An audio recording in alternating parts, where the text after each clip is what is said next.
지난 한 주 동안 여러분 어떻게 평안하셨습니까?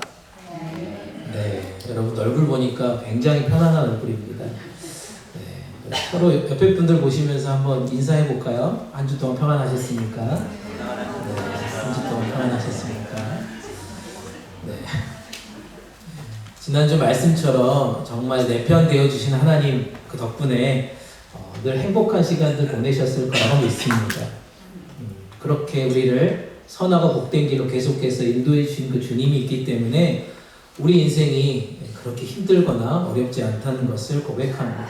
무엇보다 우리 한 사람 한 사람이 영적인 티핑 포인트가 된다라고 하는 이 존재감으로 우리를 불러주신 그 하나님의 은혜에 감격하며 살았다라고 하는 것을 우리 스스로 고백하면서 이번 한 주도 아마 승리하는 시간들 보내셨을 거라고 믿습니다. 아멘. 네, 여러분들이 그렇게 한 사람 한 사람이 영적인 티핑 포인트가 되어준 줄 믿습니다. 인생에서 행복한 시기가 언제일까 혹시 생각해 보신 적 있습니까? 내 인생에서 가장 행복한 시기가 언제일까? 네, 어느 기관에서 노인들을 대상으로 설문조사를 해봤는데요. 네, 노인분들 대부분의 사람들이 첫 번째 아이가 태어날 때 가장 행복했다라고 대답했습니다. 네, 첫 아이가 태어났을 때 가장 행복했다고 하고요. 두 번째 대답은 뭘까요, 그러면? 네, 두 번째 대답, 뭘 것 같습니까? 네? 네, 본인들이 결혼했을 때랍니다. 갑자기 끔찍한 방송이 나왔는데, 네, 결혼할 때 행복하지 않으셨나요? 네, 더 이상 말씀드리지 않겠습니다. 가장 행복했던 순간이 아이가 태어날 때고요. 두 번째로 행복했던 시간이 아마 결혼했을 때라고 얘기합니다. 뭐 여기 50년 이상 결혼하신 50년 지나신 분들도 있고 여튼 그렇습니다. 우리가 결혼할 때가 참 행복했다라고 지금도 얘기한다면 얼마나 좋을까 생각을 해봅니다. 행복한 그 시간은 순간이다라고 보통 얘기를 하는데요. 노인분들한테 다시 물어봤습니다. 어느 시기가 그러면 가장 행복했던 시기입니까? 라고 얘기를 했더니 50대라고 합니다. 50대 시기. 네, 50대를 보내고 계신 분들 어떻게 행복하십니까? 네, 그렇게 막 행복하지 않는 얼굴로 앉아있으면 안 되고요. 네, 노인분들 대상으로 해보니까 50대 시간이 그래도 제일 행복했다. 자기 일을 자기 마음껏 하고 자녀들이 커가는 모습들을 보면서 가장 행복했던 시간이다라고 그들은 이야기했습니다. 여러분들의 인생에 그러면 최고의 날은 언제입니까? 여러분들의 인생에. 네, 이따 구역 모임 시간 한번 나눠보십시오. 여러분들의 인생에 가장 기뻤던 시간, 가장 최고의 순간은 언제였는지. 지금 저희가 설교를 하고 이렇게 말씀을 제가 질문을 하면 다 뻔한 답이 나올 것 같아요. 아마 우리 인생의 최고의 날은 예수님 만난 날입니다 라고 얘기해야 되겠죠. 네, 그게 정답이니까요. 바로 예수님을 만났기 때문에 우리 인생이 아마 최고로 변화된 날이 아닐까 생각을 해봅니다. 오늘 하루도 그 예수님을 만남으로 인해서 그 어떤 시간보다 최고의 순간이 오늘이었다. 예수 그리스도를 만남으로 인해서 오늘 하루도 가장 행복한 시간이었다라고 고백할 수 있기를 간절히 축복합니다. 아멘. 네, 별로가 별로가지고 행복하지 않습니까, 여러분? 전혀 행복하지 않은 얼굴로 앉아있으면 곤란한데 여튼 그렇습니다. 오늘 본문의 이야기는 이렇습니다. 긴 본문을 여러분 처음 읽어보셨을 것 같은데 엘리야 선지자 시대의 이야기입니다. 아람 군대가 사마리아 성을 포위했던 그 순간이고요.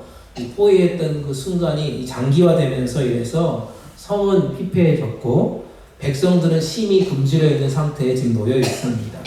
어디를 가도 지금 죽을 수밖에 없는 그런 상황이라는 것입니다.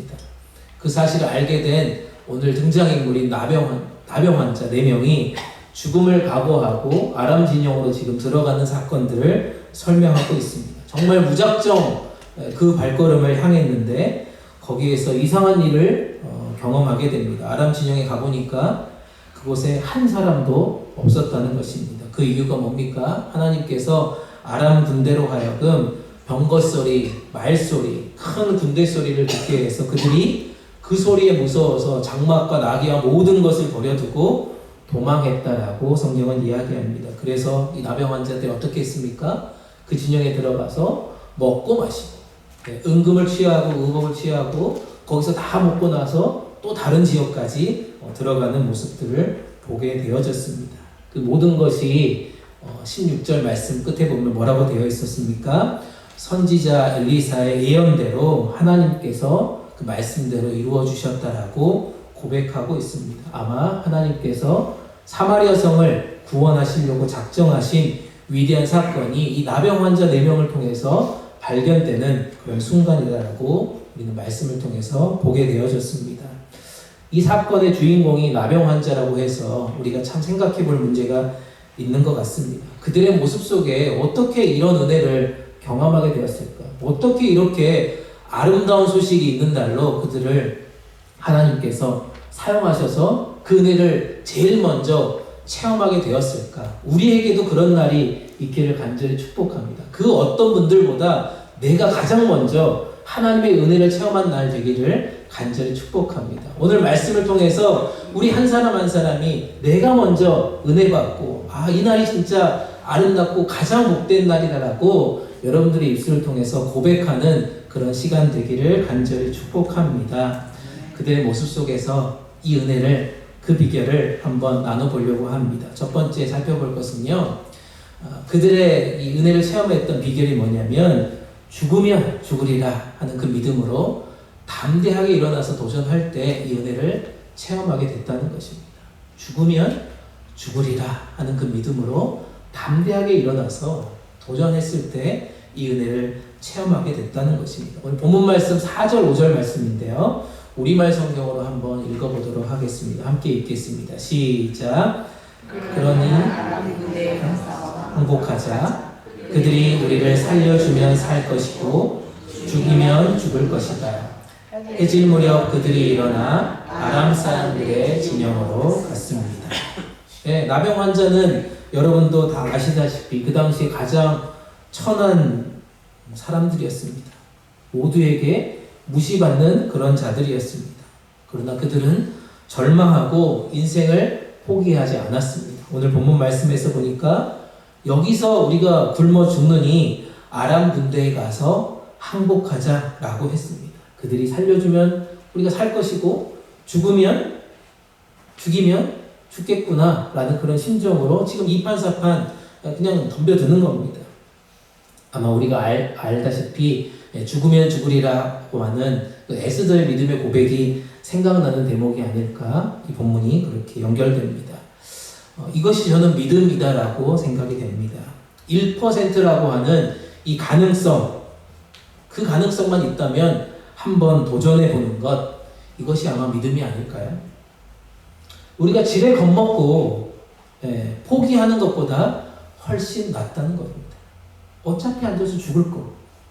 거기 가면 뭔가 또 은혜가 있겠지라고 하는 담대하게 일어난 본문의 모습입니다.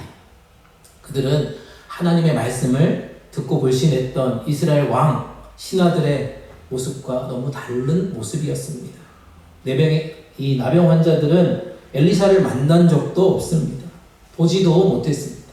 그렇지만 믿음으로 일어나 담대하게 도전했다라고 말씀하고 있습니다. 오늘 10월의 마지막 주일이고요. 오늘 종교개혁 주일이라고 우리가 알고 있습니다. 독일의 신부였던 마틴 루터 신부에 의해서 로마 카톨릭이 가지고 있는 여러 가지 타락하고 세속화되고 부패했던 문제들을 인식하고 이것에 비테베르그 성당에 95개의 반박문, 항의문을 붙여놓으면서 이 종교개혁이 시작된 지 507년 되는 주일입니다.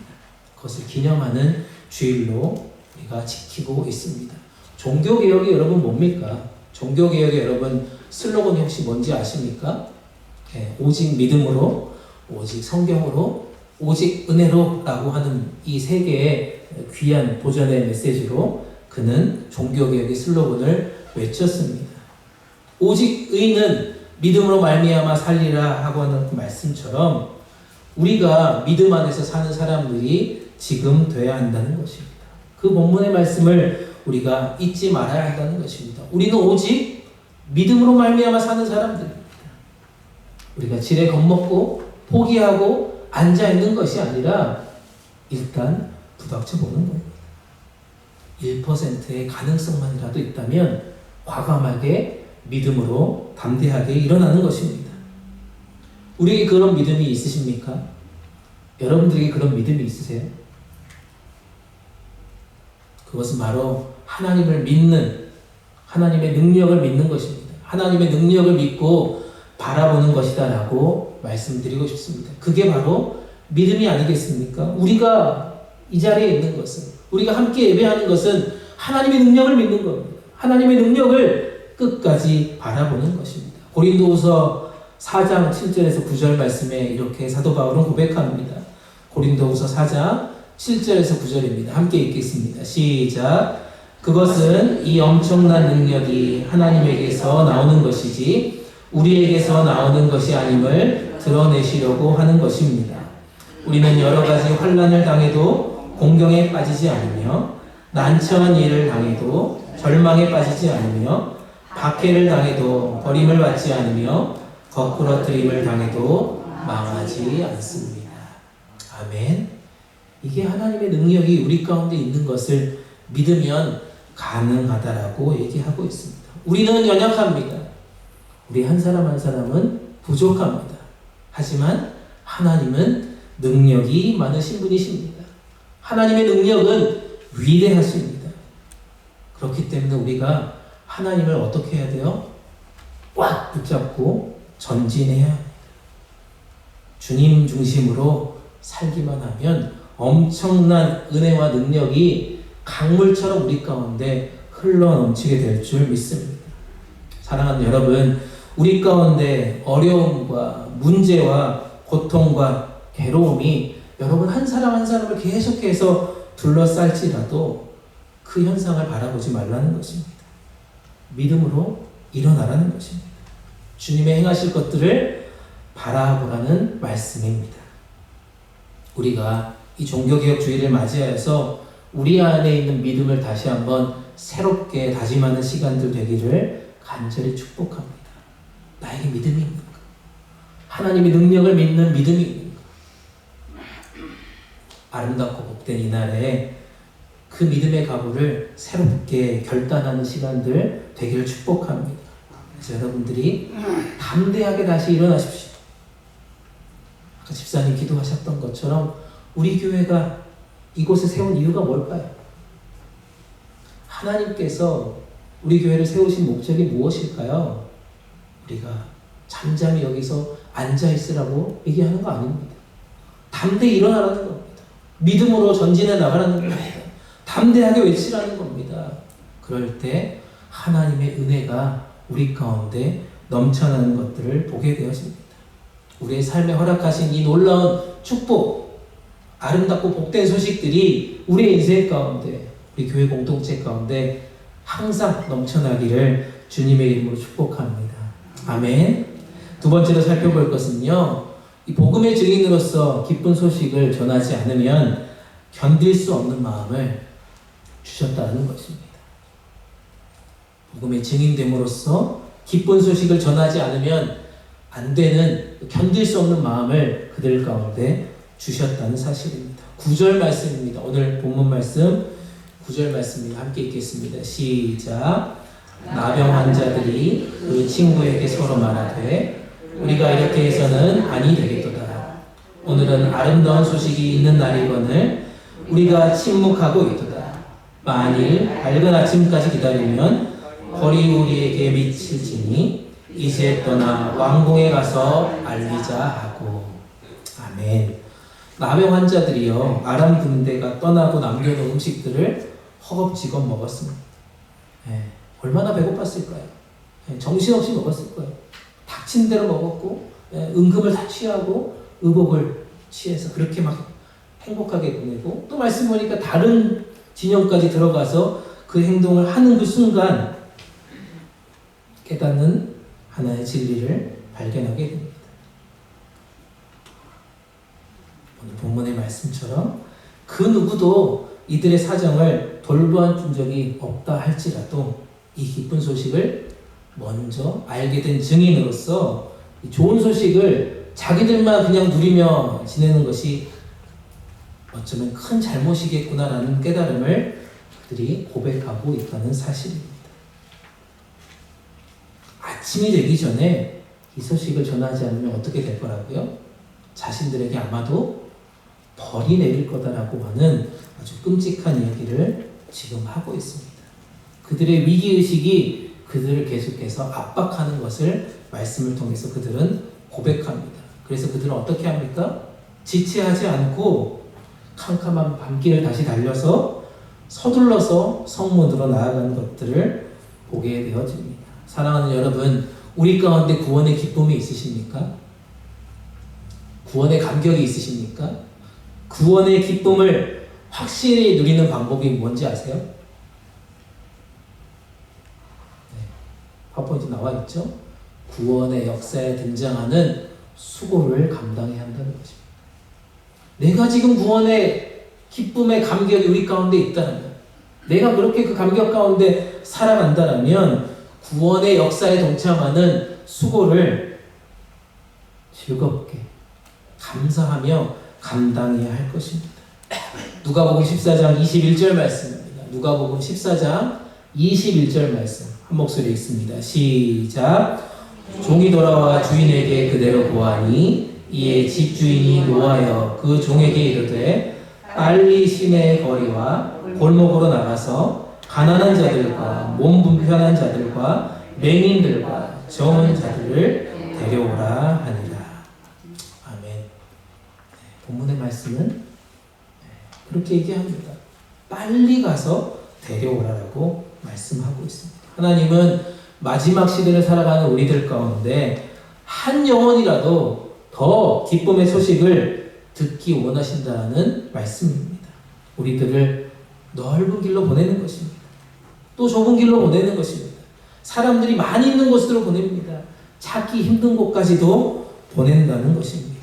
이곳저곳 가리지 않고 찾아가서 주님께로 인도하기를 지금 원하신다는 겁니다. 우리는 주님의 종임을 믿습니다. 아멘.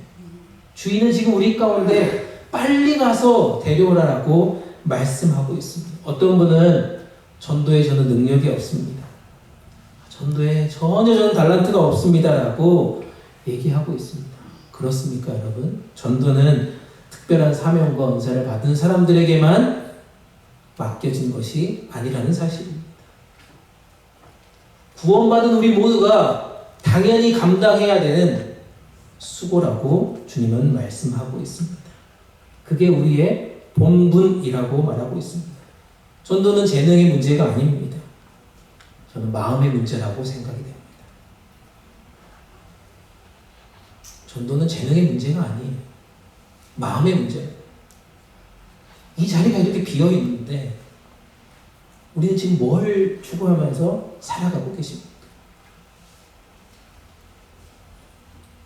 지금 우리가 가지고 있는 재능을 썩히지 마십시오. 우리가 가지고 있는 물질을 썩히지 마십시오. 여러분들 마음을 다해 주님의 명령에 순종하는 시간들 되기를 간절히 축복합니다.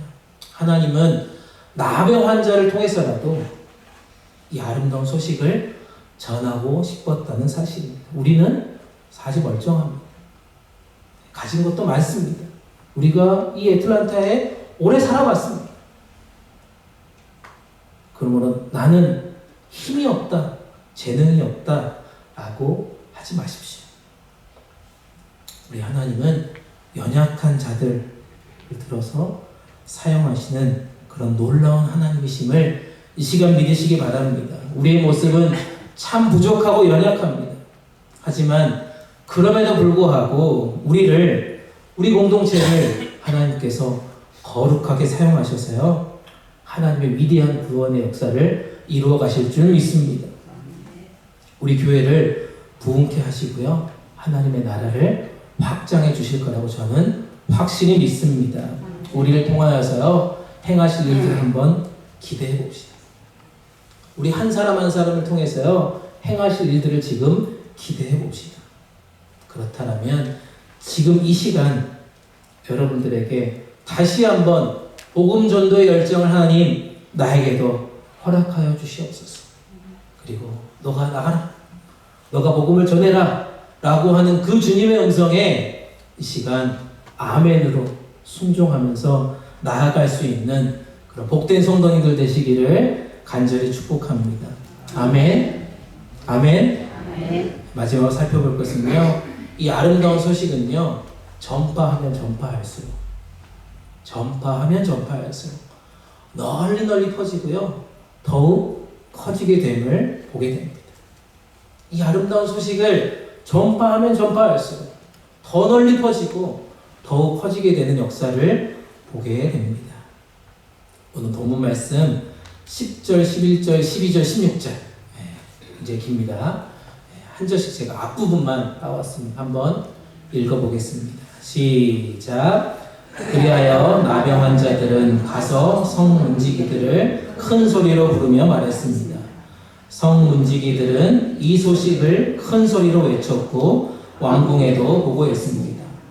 왕이 밤에 일어나 자기 신하들에게 말했습니다.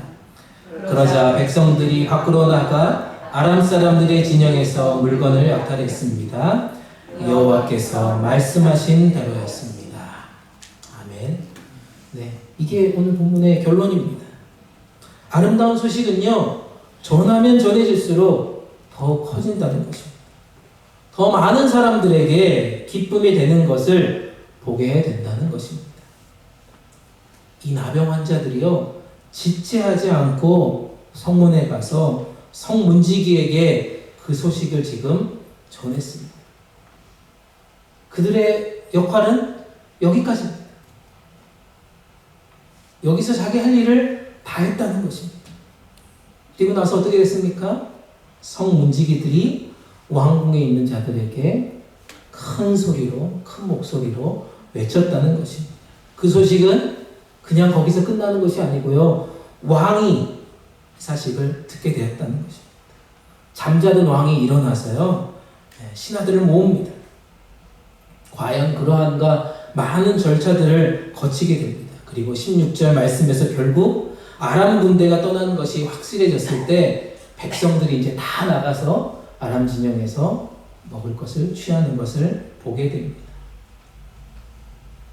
그 기쁨과 환희와 감격을 나병 환자들만 누리는 것이 아니라 이스라엘 전체 민족이 그 은혜를 누렸다는 사실입니다. 이것이 하나님의 예언이었습니다. 여호와 선지자 엘리사의 예언이었습니다. 하나님 말씀대로 되었다라고 지금 말하고 있습니다. 이스라엘 백성들을 그렇게 구원의 은혜로 체험시켜 주셨다는 것입니다. 사랑하는 여러분, 복음을 전하는 자의 임무는 매우 단순합니다. 복음을 전하는 것은 매우 단순하다. 뭡니까? 내가 그냥 본 것을 전하는 겁니다. 자기가 본 것을 그냥 전하면 돼요. 내가 직접 왕에게까지 전하지 않아도 된다는 것입니다. 자기 발이 닿을 수 있을 그 성문까지만 가서 소리를 크게 질렀더니 기쁜 소식이 어디까지 갔다고요? 백성들에게까지 갔다는 사실. 이게 하나님의 말씀입니다. 우리나라에 선교의 초기에 서상륜이라고 하는 분이 계셨습니다. 우리나라 초기 서상륜이라는 분, 13살 때 부모님을 여의었습니다. 가난한 고아로 살았답니다. 그래서 그는 개성에 올라가서 고려 인삼을 취했습니다. 그리고 이것을 사가지고 만주에 가서 팔기 시작했대요. 장사가 너무 잘 됐습니다. 그러다 어느 날 31살 때 장티푸스에 걸렸다. 거의 죽을 지경에 이르렀지만 어느 누구도 그를 돌봐주지 않았습니다.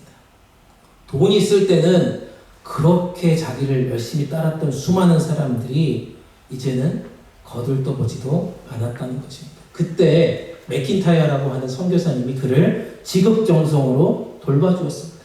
치료해 주었습니다. 죽어가던 그를 살렸습니다. 선교사님이 그 인생의 생명의 은인이 되었다는 것입니다. 더 나아가서 그에게 예수 그리스도를 전했다는 것입니다. 그는 예수님을 영접했습니다. 세례를 받았습니다. 그로부터 그의 인생은 완전히 바뀌게 되었다는 것입니다. 우리나라의 최초의 성경 번역서인 로스 선교사님이 번역했던 그 번역서에 서상윤이라고 하는 그 인물이 함께 번역에 동참했다는 것입니다. 한국 최초의 교회였던 황해도의 소래교회를 세우는 인물이 되었습니다. 더 나아가서 서울에 있는 언도수 선교사님을 만나서 세문안 교회를 짓는 일에 가장 앞장섰던 사람이 되었습니다. 세문안 교회에 처음에 세례자가 14명이 나왔는데요. 그 14명의 모든 사람들이 서상윤이라고 하는 사람이 전도했던 사람이라는 것입니다. 그는 그의 집을 다 헌납했습니다. 교회를 짓기 위해. 모든 물질을 다 하나님께 바쳤다는 것입니다. 평생 그는 평신도로 살면서 예수님을 전했다라고 합니다. 여러분, 서상윤 같은 인물이 우리 가운데 있기 때문에 우리가 지금 이 시간에 복음의 은혜를 누리고 살아가는 것 아니겠습니까? 그 한 분의 헌신으로 인해서, 그 한 사람의 전도를 통해서, 그 한 사람의 변화된 사람을 통해서 우리에게도 복음이 흘러왔다는 사실입니다. 사랑하는 여러분, 우리가요 복음을 전하는 역할만 잘 수행한다면 그 복음은 더 널리 울리게 된다는 거죠. 들은 모든 사람들이 기쁨으로 하나님을 만나게 된다는 것입니다. 지금 이 시대는 하나님의 말씀의 기갈이, 말씀이 없는 기갈의 시대라고 말하고 있습니다. 복음이 없어서 소망이 상실된 시대를 살아가고 있다라고 말하고 있습니다. 그럴 때 우리 그리스도인들은 과연 무엇을 해야 할까? 우리 믿는 사람은 지금 뭘 해야 될까? 세상에 소망이 없다라고 얘기하고 하나님의 말씀이 없어서 기갈하는 이 시대에 우리는 정말 가만히 앉아서 한탄하고 주저앉아 있을 것이 아니라 예수 그리스도를 통해서 우리 자신에게 주신 이 영적인 풍요와 생명의 소식을 반드시 증거해야 할 것입니다. 아멘이십니까? 다음 달이 추수감사주일이에요. 제가 지난주 광고하다가 이렇게 취임감사 예배를 추수감사주일이라고 깜짝 놀라게 지금 광고했는데 다음 달이 추수감사주일이잖아요. 다음 달에 추수감사주일이 있다고. 우리 교회가 이날 저는 복음 전도에 잔치를 했으면 좋겠다는 생각이 듭니다. 우리 한 사람 한 사람을 통해서요 복음을 듣는 사람, 그 한 사람을 통해서 복음을 듣고 기쁨으로 우리 공동체에 나올 수 있는 영원한 기쁨과 하늘 소망을 누리는 은혜가 우리 가운데 있었으면 좋겠다는 생각이 있습니다. 여러분은 어떻습니까? 여러분은 어떻게 올 한 해를 마무리하고 그렇게 지나가고 있습니까? 말씀을 정리합니다. 초심이라고 하는 단어가 있습니다. 초심. 처음에 먹은 마음이죠. 우리는 무언가 처음 하게 될 때, 새해가 될 때 늘 우리는 이 뭔가 다짐을 하잖아요. 그래서 대부분의 초심은 어떻습니까? 진실합니다. 의욕이 넘칩니다. 열정적입니다. 그리고 비전을 갖습니다. 예를 들면 여러분 이민생활 초기 어떻습니까? 닥치는 대로 돈이 되는 거라면 온몸 불살아서 일하지 않았습니까? 모든 것을 배워야 하니까 얼마나 겸손하셨습니까? 한 가지가 이루어질 때마다 얼마나 여러분 하나님께 감사했습니까? 무슨 일이든 시켜만 주시면 잘 감당하겠습니다라고 여러분 입술로 그렇게 고백하지 않았습니까? 그런데 안타까운 일은 시간이 지나면 지날수록 그렇게 감격하고 겸손했던 우리의 모습이 조금씩 변질되어 갔다는 사실입니다. 순수함도 잃어버렸어요. 진실함도 잃어버렸어요. 열정도 잃어버렸어요. 비전도 식어지고 그냥 이 땅에서 안주하고 이만하면 됐다라고 생각하는 우리의 인생이 얼마나 많이 있습니까? 신앙생활에 있어서도 초심은 참 중요하다라고 말합니다. 처음 주님을 영접했던 순간 여러분 잊을 수가 없을 것입니다. 눈물 콧물 다 짜면서 주님밖에 없습니다. 주님이 내 인생이 전부입니다라고 고백했던 여러분들의 처음 모습을 한번 기억해 보십시오. 처음에 그렇게 문제가 생기면 하나님께 엎드려 간절하게 기도했습니다. 가난할 때는 하나님밖에 없습니다라고 매달렸습니다. 기도밖에 할 것이 없다라고 그렇게 주님께 사정하였습니다. 그리고 겸손하게 사람들을 섬겼습니다. 교회를 섬겼습니다. 그런데 어느 순간 하나님을 향한 그런 간절함이 우리 가운데 사라졌습니다. 기도하지 않아도 괜찮게 살고 있습니다. 우리들의 신앙을 한번 돌아봅시다. 진실한 회개가 지금 우리 가운데 필요하지 않습니까? 내 안에 잃어버렸던 그 초심 다시금 회복하는 오늘 종교개혁 주일 되기를 간절히 축복합니다. 그렇게 우리가 잃어버렸던 그 초심을 다시 한번 회복해서 우리 안에 진정한 개혁이 우리로부터 시작되기를 간절히 소망합니다. 그에 다음과 같이 결론을 맺습니다. 첫 번째로 죽음을 각오하는 그 믿음으로 우리가 다시 일어납시다. 간절함으로 주님을 찾을 수 있기를 간절히 축복합니다. 주님을 만난 그 감격이요, 우리 삶의 자리자리마다 계속해서 넘쳐나고요. 그것들을 우리 삶의 자리에서 열심히 전하는 그 사명을 충성스럽게 감당하는 복음 전도자들 다 됩시다. 무엇보다 이 아름다운 소식을 전함으로 인해서 이 소식이 널리 퍼지고 더 크게 확장되는 그 은혜를 한번 여러분들의 인생 가운데 경험해 봤으면 좋겠습니다. 우리 교회가 경험해 봤으면 좋겠습니다. 아멘이십니까? 사랑하는 여러분, 세상 끝날까지요, 우리는 하나님께서 주신 사명을 잊지 말아야 합니다. 복음의 증인되는 것입니다. 초심을 잃어버리지 않고요, 이 감격과 은혜를, 이 기쁨을 온 우리에 전하는 그런 복된 인생들 되기를 주님의 이름으로 축복합니다. 우리 교회가 그런 사명들을 끝까지 감당해서 주님께 칭찬받는, 하나님을 기쁘시게 하는 우리 자신과 우리 교회 되기를 간절히 축복합니다. 아멘. 언제나 우리에게 은혜를 베풀어 주신 사랑이 많으신 하나님 아버지, 감사합니다. 아름답고 복된 소식의 날 우리를 성전으로 불러주시고 다시금 신앙의 초심을 잃지 않도록 말씀하여 주시니 감사합니다. 담대한 믿음을 가지고 하나님의 은혜를 구했던 그 인생 다시 되고 싶습니다. 받은 은혜를 힘써 전하는 그런 복음 전도자가 다시 되기를 원합니다. 주님, 우리를 사명자로 사용하여 주시옵소서. 주님의 이름만이 세상의 소망이며 기쁨임을 우리 입술로, 우리 삶으로 전할 때마다 널리 퍼지게 하여 주시고, 듣는 이들마다, 보는 이들마다 복음을 받아들이며 한 영혼이라도 주님께로 돌아오는 축복이 넘치는 그런 인생 되게 하여 주시옵소서. 연약하고 부족한 나병 환자들을 통하여서 이스라엘 백성들에게 구원의 기쁨을 허락하여 주셨던 하나님, 우리 공동체도 지금 이 시간 연약하고 부족하지만, 한없이 약하지만, 그런 모습이지만 우리 공동체를 통해서 말할 수 없는 기쁨과 은혜를 흘려보내게 하여 주시고, 생명의 소식들이 계속해서 증거되는 은혜를 체험하게 하여 주시옵소서. 우리를 구원해 주시고 영원한 생명의 주인 되어 주시는 우리 주님 예수님 이름으로 감사하며 기도드립니다. 아멘.